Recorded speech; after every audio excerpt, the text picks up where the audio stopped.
الحمد لله رب العالمين، والصلاة والسلام على سيد الأنبياء والمرسلين وعلى آله وأصحابه أجمعين. أما بعد، فقد قال الله تبارك وتعالى: وما أرسلناك إلا رحمة للعالمين. بلغ العلا بكماله، كشف الدجى بجماله. بلغ العلا بكماله، كشف الدجى بجماله. حسنت جميع خصاله، صلوا عليه وآله. صدر محترم، معزز علماء کرام اور میزان عدل کو تھامے ہوئے حکم حضرات اور تعلیمی زندگی کے میرے عزیز ہم سفر ساتھیوں، ارباب علم و دانش میں حیران تھا۔ زمین اپنی وسعتوں کے باوجود تنگ سی محسوس ہونے لگی۔ میری پتھر نما آنکھوں نے بھی بیر زمزم کی مثال پیش کر دی۔ ہاتھوں کو پھیلاؤں تو وہ مکسور ہو کر سمٹ سے جاتے۔ قدم میں تباہ ہونے کے باوجود یوں محسوس ہو رہا تھا جیسے ان کی کوئی منزل ہی نہیں۔ کانوں کی بساط نے خود کو ذہن مشوش کے سپرد کر دیا۔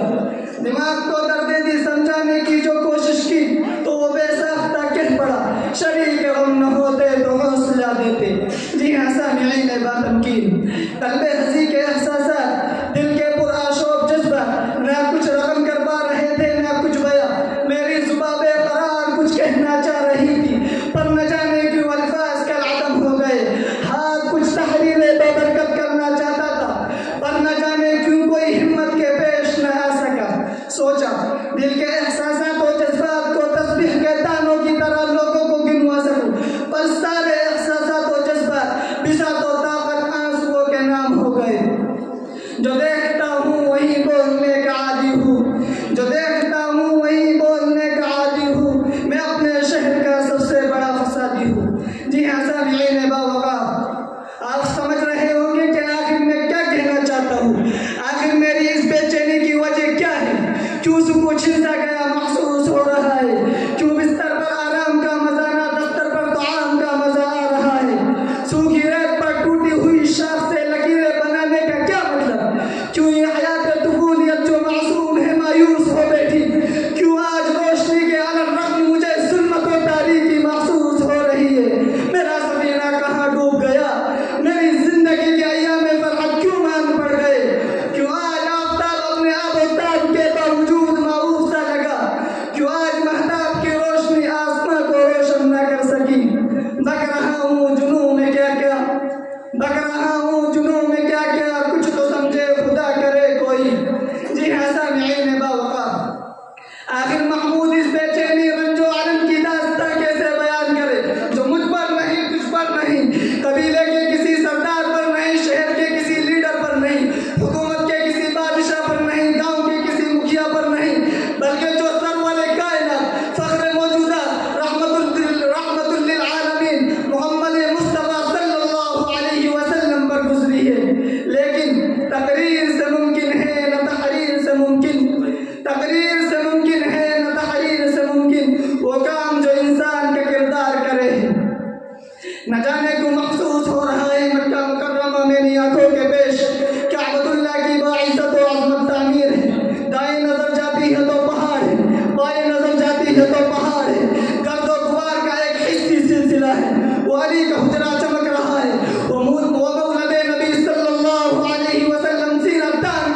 تیسرے نے دانت چبا کر کہا کہ میں آپ سے بات کرنا ہی نہیں چاہتا.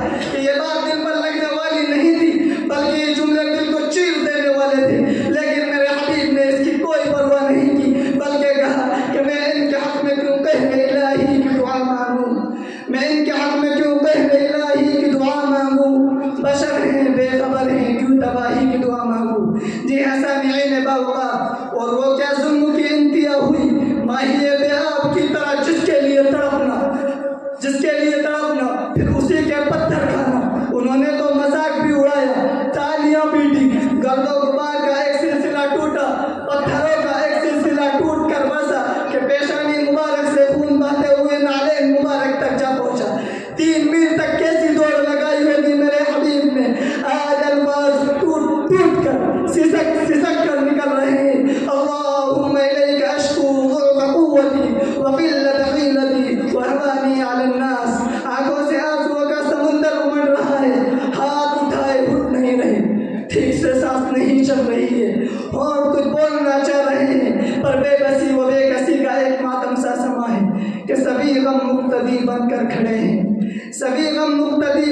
کھڑے ہیں، میرے آنسو امامت کر رہے ہیں. جی ہاں سامعین باوقار، لیکن قربان جائیے اس نبی کی شان رحیمی و کریمی پر کہ